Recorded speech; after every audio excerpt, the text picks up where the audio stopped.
Assalamualaikum warahmatullahi wabarakatuh.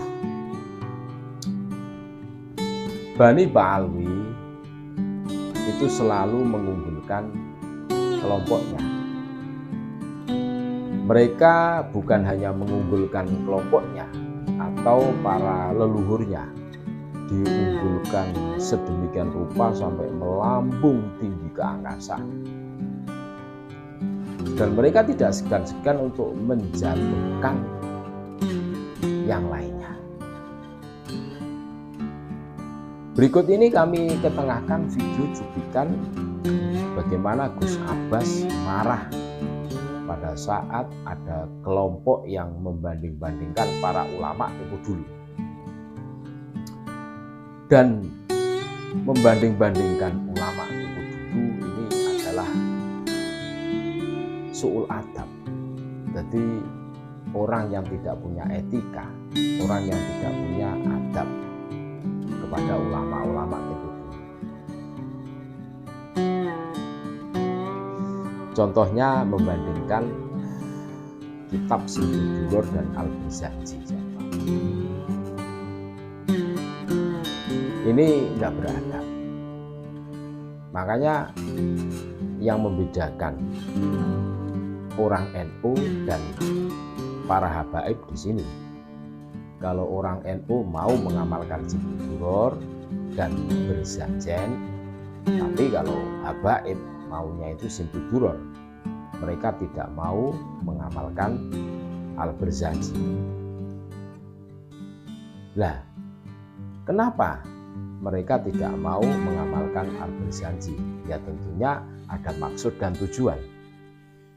Kami sendiri pernah mendengarkan bahwa Syekh Ja'far Al-Barzanji, sang mu'alif kitab Al-Barzanji, ini dicap Syiah oleh para habaib.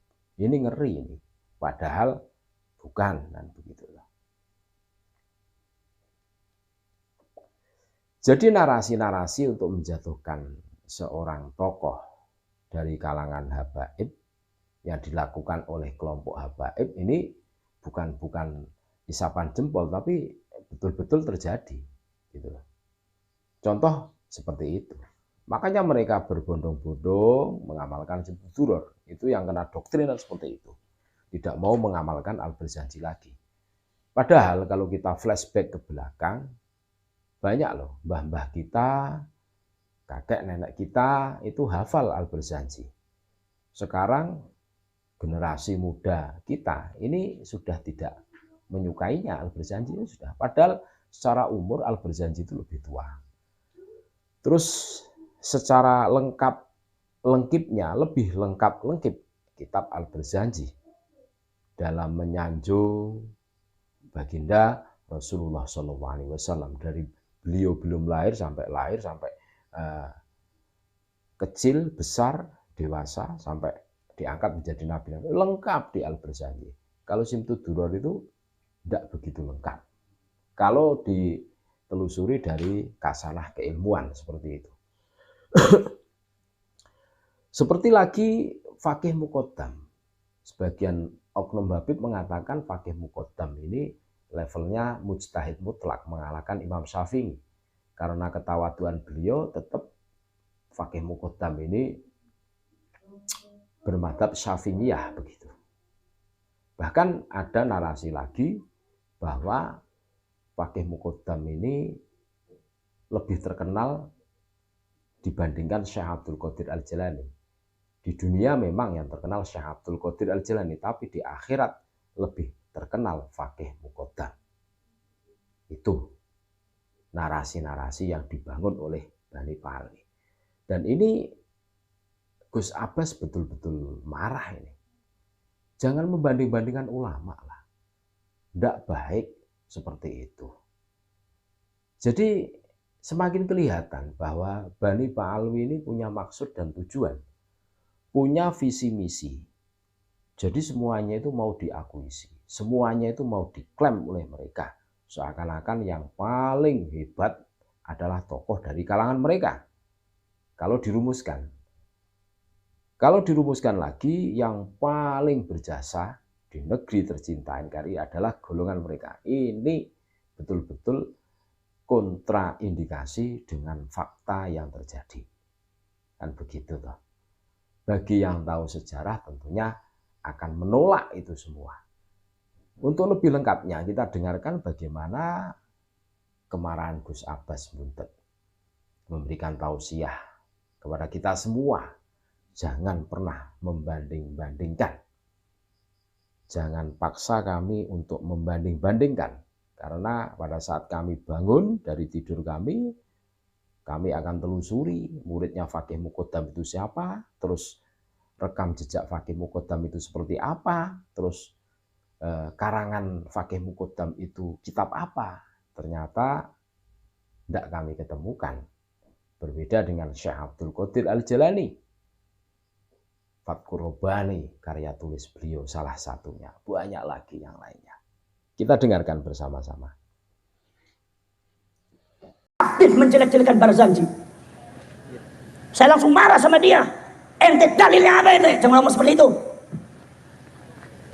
Semua ulama wali gak suka dibanding-bandingkan seperti itu. Betul lah betul?